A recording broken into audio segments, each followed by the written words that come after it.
Hello and welcome to शेयरtastic।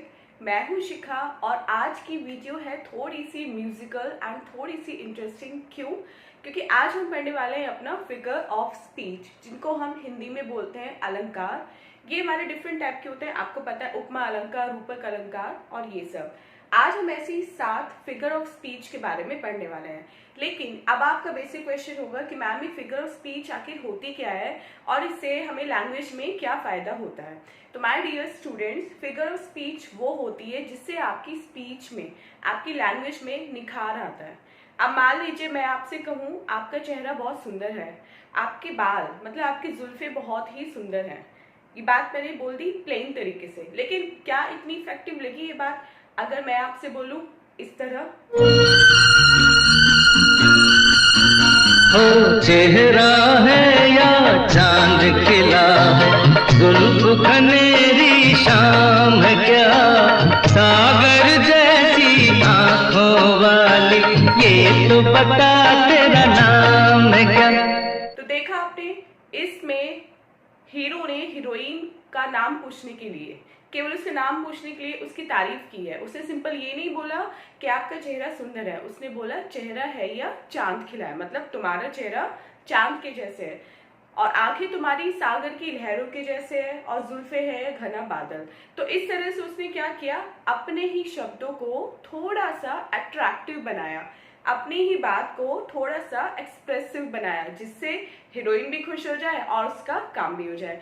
तो इसी part of speech को, मतलब अपनी बात को इसी तरह से प्रेजेंट करने को हम बोलते हैं अपना फिगर ऑफ स्पीच, जिसमें हम कुछ ऐसे वर्ड्स यूज करते हैं, कुछ ऐसे सिमिली यूज करते हैं, मेटाफोर यूज कर सकते हैं, हाइपरबोली यूज करते हैं, जिससे हमारी लैंग्वेज और भी ज्यादा अट्रैक्टिव बनती है, हम बात को बढ़ा चढ़ा कर भी पेश करते हैं। तो ऐसे ही 7 फिगर ऑफ स्पीच आज हम पढ़ने वाले हैं। तो चलिए अपनी आज की वीडियो स्टार्ट करते हैं। सो अमंग द 7 सबसे पहले हम पढ़ेंगे अपनी फर्स्ट 2, जिनको हम पैरेलली पढ़ने वाले हैं। पैरेलली क्यों? क्योंकि सिमिली और मेटाफोर एक दूसरे को कंप्लीट करते हैं। अगर आपको सिमिली और मेटाफोर का कंसेप्ट समझना है तो आपको वो एक साथ ही पढ़ने चाहिए। तो सिमिली हमारा क्या होता है, जिसको हम बोलते हैं उपमा अलंकार, एंड मेटाफोर हमारा होता है रूपक। अब जैसे कि यहाँ पे आपको नाम से ही पता चल रहा है, उपमा अलंकार मतलब जिसमें किसी की उपमा दी जा रही हो, जिसमें किसी को किसी की तरह बताया जा रहा हो, जिसमें एक वस्तु की तुलना दूसरी वस्तु से की जा रही हो इन अ पॉजिटिव वे। जैसे ही is as brave as a lion, यहाँ पे ही की तुलना किससे की जा रही है, उसकी तुलना की जा रही है लायन से, मतलब वो इतना ब्रेव है जितना कि लायन होता है। लायन जो होता है वो ब्रेवरी का एक सिंबल होता है, हम लायन को हमेशा ब्रेवरी से एसोसिएट करते हैं, इसलिए यहाँ पे भी हमने उसको, उस ही को क्या बताया, he is as brave as a lion. अब यहाँ पे जो वर्ड यूज हुआ है ये एज, ये हमारा सिमिली में यूज होता है। हम यहाँ पे 3 अपने वर्ड्स यूज करते हैं, like as, like and so. जहां पर भी आपको सेंटेंस में एज, लाइक और सो ये तीनों वर्ड्स मिल जाएं, वहां आप समझ जाएगा कि आपका जो फिगर ऑफ स्पीच है वो कौन सा है, वो सिमिली है। सेम यहाँ पे। अब चलते हैं मेटाफर की तरफ। सिमिली में हमने क्या किया, हमने 2 ऑब्जेक्ट का कंपैरिजन किया। मेटाफर में भी हम यही करने वाले हैं, मेटाफर में भी हम 2 ऑब्जेक्ट का कंपेयर ही करने वाले हैं, लेकिन हम एज, सो या लाइक का यूज नहीं करते। इसमें इन तीनों ही वर्ड्स का यूज नहीं होता। अगर तीनों वर्ड्स का यूज नहीं होता तो कंपैरिजन होता कैसे? कंपैरिजन ऐसे होता है, अगर मैं सेम सेंटेंस लूं, he is as brave as a lion, अब एज का यूज तो हमें करना नहीं है, तो मैं यहाँ पे क्लियर कट लिख दूंगी, ही इज अ लायन। अब इसका मतलब ये नहीं है कि जो ही है वो जानवर बन गया, उसमें जानवर वाली क्वालिटीज आ गई, नहीं, उसमें लायन की क्वालिटीज आ गई, वो लायन की तरह ब्रेव बन गया, तो ही इज अ लायन, कहते हैं ना, he is a real lion. एक और एग्जांपल देखते हैं, the pizza is as hot as fire. Pizza इतना गर्म था जैसे कि आग। यहाँ पे हमने पिज्जा और फायर का आपस में कंपैरिजन करा दिया है, ठीक है। अगर इसी को हमें मेटाफर बनाना हो तो हम कैसे लिखेंगे? हम सिंपल लिख देंगे the pizza is a fire.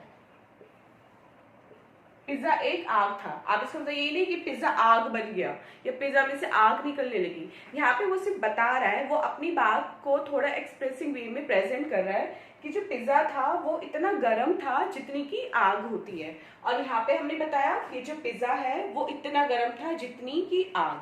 तो बात दोनों में सेम है, लेकिन सिर्फ हमें अपना डिफरेंस जानना था सिमली एंड मेटाफर के बीच में। तो सिमली में हमने क्या किया? हमें उपमा दी, हमने बताया कि तुम उसकी तरह हो। और मेटाफर में हमने क्या किया? मेटाफर में हमने उसे डायरेक्ट वही चीज बना दिया, हमने बता दिया कि तुम डायरेक्ट वही हो। यहाँ पे अब एक और चीज भी सामने आती है कि अगर हम दो चीजों को कंपेयर करा रहे हो और हमारे पास सेंटेंस है she is as beautiful as her sister, तो यहाँ पे कौन सा फिगर ऑफ स्पीच यूज हुआ है? क्या ये सिमली है या फिर मेटाफर है? तो अगर आप इस सेंटेंस को ध्यान से देखेंगे तो आप देखेंगे कि यहाँ पे शी का जो कंपैरिजन हुआ है वो उसकी सिस्टर से हुआ है। यहाँ पे दोनों ऑब्जेक्ट सेम नहीं थे, मतलब एक ही था एक लाइन था, लेकिन यहाँ पे वो दोनों गर्ल है या दोनों सेम क्लास से बिलोंग करती हैं, इसलिए ये सिंपल कंपैरिजन का एग्जाम्पल है। इसमें ना तो सिमली यूज हुई है ना हमारा मेटाफर यूज हुआ है। Clear? Our third figure of speech is personification, जिसमें हम मानवीकरण करते हैं। किसका? हम किसी डेड ऑब्जेक्ट का, किसी एब्स्ट्रैक्ट नाउन का, किसी फीलिंग का, मतलब जो अनटचेबल होता है, जिसको हम देख नहीं सकते, छू नहीं सकते, केवल फील कर सकते हैं, या जो डेड है मतलब नॉन लिविंग थिंग है, उनका हम मानवीकरण करते हैं। मतलब उनको हम एज अ पर्सन मान के जो भी एक लिविंग बीइंग कर सकता है, जो भी एक पर्सन कर सकता है, वो से काम कराते हैं। जैसे आपने देखा होगा, हिंदी में सुना होगा कि झूठ के पैर नहीं होते, अ लाई हैज नो लेग्स। अब झूठ एक एब्स्ट्रैक्ट नाउन है, लाई एक एब्स्ट्रैक्ट नाउन है, हम केवल उसको फील कर सकते हैं, हम उसको टच या सी नहीं कर सकते, लेकिन स्टिल हमने लाई के लेग्स बताए। और लेग्स किसके होते हैं? लेग्स होते हैं ह्यूमन बींग्स के, हमारे। लेकिन यहाँ पे हमने लाई को क्या किया? हमने लाई को पर्सोनिफाइड कर दिया, हमने लाई का मानवीकरण कर दिया कि लाई हैज नो लेग्स। सेम ऐसे ही दूसरे एग्जाम्पल, लव इज ब्लाइंड। अब ब्लाइंड कौन होता है? ब्लाइंड होता है कोई भी living thing, like bat is blind या ह्यूमन बीइंग ब्लाइंड होते हैं। लेकिन यहाँ पे हमने क्या किया? हमने लव को पर्सोनिफाइड कर दिया है। किससे? ब्लाइंड से। हमने प्यार को ही अंधा बता दिया है। यहाँ पे होता भी है, प्यार अंधा होता भी है, आप इसे बहुत लोग जानते भी होंगे, लेकिन यहाँ पे हमने ट्रूली वे में बता दिया कि लव इज ब्लाइंड और अ लाई हैज नो लेग्स। हमने यहाँ पे इसको ऐसे कंपेयर किया है कि जैसे हम किसी लिविंग बीइंग की बात कर रहे हो। सिंस ये दोनों नॉन लिविंग है, ये बोल दीजिए एब्स्ट्रैक्ट नाउन है, स्टिल हमने उनको ऐसे जताया, ऐसे बताया कि जैसे वो लिविंग बीइंग हो, और उनके एक लिविंग बीइंग में जैसे बॉडी पार्ट्स होते हैं ऐसे सेम हमने बॉडी पार्ट्स इसके मतलब इस एब्स्ट्रैक्ट नाउन्स के बता दिए। तो ये होता है किसी भी चीज का पर्सोनिफिकेशन करना, किसी भी चीज का मानवीकरण करना। एक और एग्जाम्पल मैं आपको दे सकती हूँ यहाँ पे, द सनशाइन डांस्ड। आपने बहुत सी पोएम में पढ़ा होगा जब पोएट नेचर की खूबसूरती का वर्णन करने के लिए ऐसे लिखता है, the sunshine dance, the clouds dance. आप क्या सनशाइन सच में डांस कर सकती है? नहीं, सनशाइन तो डांस कर ही नहीं सकती, लेकिन स्टिल यहाँ पे लिखने वाले ने लिखा है सनशाइन को डांस करते हुए दिखाया गया है। या फिर फ्लावर्स डांस पढ़ा है ना हमने, बहुत सारी विलियम वर्ड्सवर्थ की पोएम होती है, इसमें लिखा होता है फ्लावर्स डांस। तो ये सब क्या है? ये सब नॉन लिविंग थिंग्स का पर्सोनिफिकेशन करना है, उनको ऐसे जताना है जैसे वो लिविंग है, जिंदा है, और वो चल फिर डांस सब कुछ कर रही है। Fourth is apostrophe. अब आप कहेंगे मैम अपोस्ट्रोफी तो ये होता है, नहीं, अपोस्ट्रोफी वो होता है पंक्चुएशन में, लेकिन आज हम यहाँ जो टॉपिक कवर कर रहे हैं वो कर रहे हैं अपना figure of speech. And figure of speech में जो अपोस्ट्रोफी होता है वो होता है संबोधन के लिए यूज, किसी को बुलाने के लिए यूज, ठीक है। तो इसकी ट्रिक जो है सिंपल सी वो ये है, अगर आपके पास क्वेश्चन आ जाए एग्जाम में कि आपको different figure of speech identify करने हैं, तो जहां पे भी कुछ ऐसे लिखा हो ना, ओ डेथ कम सून, या फिर एक और एग्जाम्पल, ओ ग्रेव, मतलब जिसमें ओ करके बताया गया, जिसमें ऐसा लग रहा है कि किसी को संबोधित किया जा रहा है, किसी के लिए संबोधन का यूज हो रहा है, वो होता है आपका अपोस्ट्रोफी, जिसमें आप डेथ को, ग्रेव को, किसी भी चीज को संबोधित करते हैं, किसी भी चीज से बातें करते हैं, उसको लिविंग मानते हुए, या फिर लिविंग ही है, मतलब आपका ओ अगर स्टार्टिंग में यूज हो रहा है किसी भी सेंटेंस में, तो वो आपका किसका एग्जाम्पल होगा, तो वो एग्जाम्पल होगा आपका अपोस्ट्रोफी का, जिसमें आप किसी को संबोधित कर रहे हैं। Fifth is oxymoron. ऑक्सीमोरॉन मतलब जिसको हम बोलते हैं विरोधाभास हिंदी में।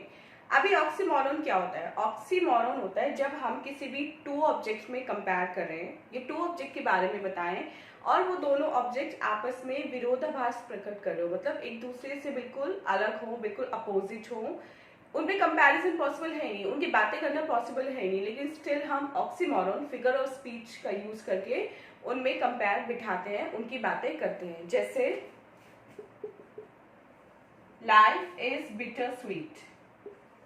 अभी बिटर स्वीट कैसे हो सकती है? या तो लाइफ स्वीट होगी या बिटर होगी, ये दोनों कैसे हो सकती है? लेकिन यही तो फिगर ऑफ स्पीच है, यही तो हमारा ऑक्सीमोरॉन है कि हमने बताया कि लाइफ जो है वो बिटर भी है और लाइफ जो है वो स्वीट भी है। एक और एग्जांपल देखते हैं, शी इज इर्रेगुलरली रेगुलर। अब यहाँ पे बताया है कि वो रेगुलर तो है, लेकिन कैसे है? इर्रेगुलरली, मतलब इर्रेगुलरली रेगुलर है। अब ये क्या होता है? इर्रेगुलरली रेगुलर। लेकिन यहाँ पे ऑक्सीमोरॉन फिगर ऑफ स्पीच का यूज हुआ है, जिसमें बताया है कि रेगुलर होते हुए भी वो इर्रेगुलर है, या फिर इर्रेगुलर होते हुए भी वो रेगुलर, मतलब दोनों अपोजिट जो हमारी टर्म्स होती हैं, जहाँ पे हम उनका यूज करते हैं अपनी बात को एक्सप्रेस करने के लिए, वो हमारी होती है ऑक्सीमोरॉन फिगर ऑफ स्पीच, जिसमें किसी विरोधाभास प्रकट होता है, जिसमें एक चीजें दूसरी चीजें के बिल्कुल अपोजिट होती है, मतलब उनमें कोई कॉमन नाम की चीज नहीं होती, कुछ भी कॉमन नहीं होता, वो होता है हमारा ऑक्सीमोरॉन फिगर ऑफ स्पीच।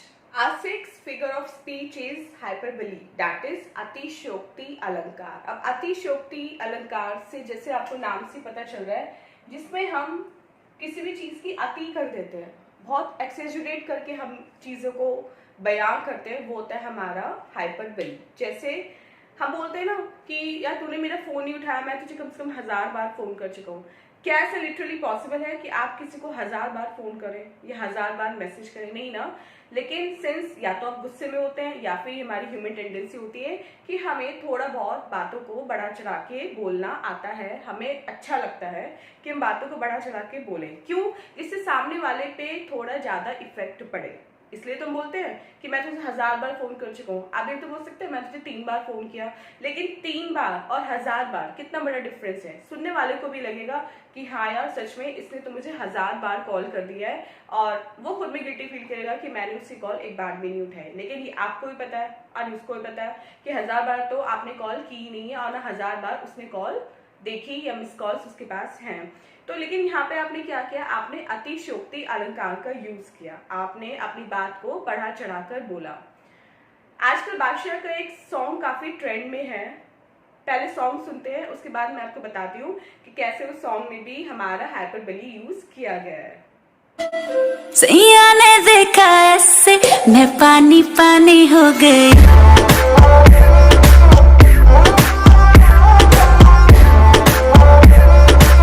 मैं पानी पानी हो गई। तो सॉन्ग आपने सुन लिया होगा, काफी ट्रेंड में है इस टाइम, एंड बहुत सारे डांस वीडियोस भी आ रहे हैं इस सॉन्ग के ऊपर। इस सॉन्ग में लास्ट में जो लाइन है, मैं पानी पानी हो गई, क्या वो सच में पानी बन गई? क्या वो पानी बन के बह गई? नहीं, ऐसा कुछ नहीं हुआ ना, वो पानी नहीं बनी। लेकिन तब भी उसने बताया कि उसकी नजरें ऐसी थी कि मैं शर्म से पानी पानी हो गई, जबकि हुई नहीं थी। तो यहाँ पर भी क्या यूज हुआ है? इस सॉन्ग में भी हमारा हाइपरबोली यानी कि अतिशयोक्ति अलंकार का यूज हुआ है। उसने अपनी बात को और ज्यादा इम्फेसिस देने के लिए, और ज्यादा उस बात पे जोर देने के लिए हाइपरबोली का यूज किया है। एक एग्जाम्पल देखते हैं, She wept oceans of tears। अब क्या कोई इतना रो सकता है कि वो रो रो के ओशन भर दे? ऐसे तो नहीं पॉसिबल ना। बकेट भरना भी पॉसिबल नहीं होता, ओशन तो बहुत दूर की बात है। लेकिन यहाँ पे वो बता रहे हैं उसके बारे में कि वो इतना रोई कि उसने रो रो के अपने आंसुओं से क्या भर दिए, ओशंस ऑफ टीयर्स भर दिए। उसने अपने आंसुओं से ओशंस भर दिए, ये बताया जा रहा है। तो यहाँ पे क्या करा जा रहा है, टीयर्स के साथ हमने अपना हाइपरबली यूज किया है, हमने अतिशयोक्ति अलंकार का यूज किया है, जिससे टीयर्स की जो इंपॉर्टेंस है वो बढ़ जाए, जिससे उसके रोने की जो इंपॉर्टेंस है वो बढ़ जाए। एक और एग्जांपल देखते हैं, reverse of blood flu in the petal. अब युद्ध में खून खराबा होता है, हम सब जानते हैं, बहुत लॉस भी होता है जान और माल का, लेकिन क्या इतनी नंबर ऑफ डेथ्स हो सकती है कि वहां पे खून की नदियां बह जाएं? ऐसे तो पॉसिबल नहीं है ना। लेकिन आपने अब तक बहुत सारी बुक्स में, बहुत सारी स्टोरीज में, हिंदी में, इंग्लिश लिट में पढ़ा होगा कि वहां पे इतना बड़ा युद्ध हुआ कि वहां पे खून की नदियां बह गई।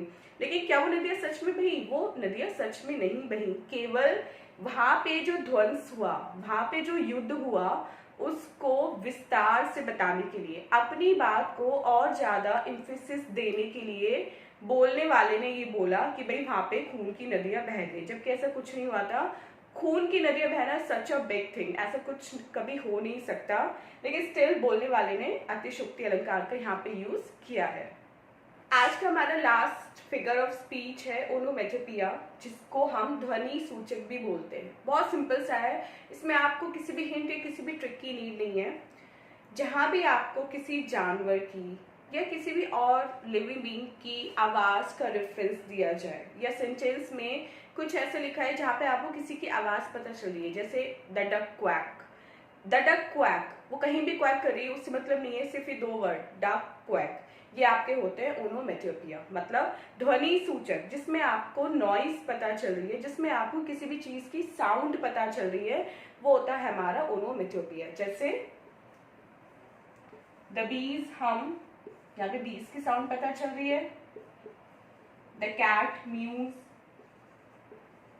तो जितने भी एनिमल की साउंड है, बर्ड्स की साउंड है, किसी भी और लिविंग बीइंग की साउंड है, तो ये सब हमारे जो ध्वनि सूचक, जिसमें हमें किसी चीज की ध्वनि, किसी चीज की साउंड या नॉइस पता चल रही है, वो हमारा होता है onomatopoeia.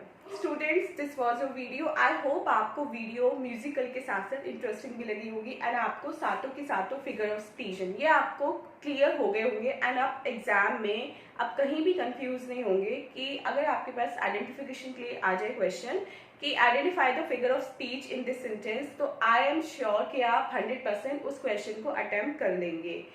And if you request me in the comment section, तो मैं आपके लिए एक और वीडियो लेके आ सकती हूँ जिसमें मैं आपको एक एक्सरसाइज भी सॉल्व करा सकती हूँ related to the figure of speech. So मिलते हैं अपनी नेक्स्ट वीडियो में किसी भी अन्य टॉपिक, इंटरेस्टिंग वाले टॉपिक के साथ। Till then take care, bye bye.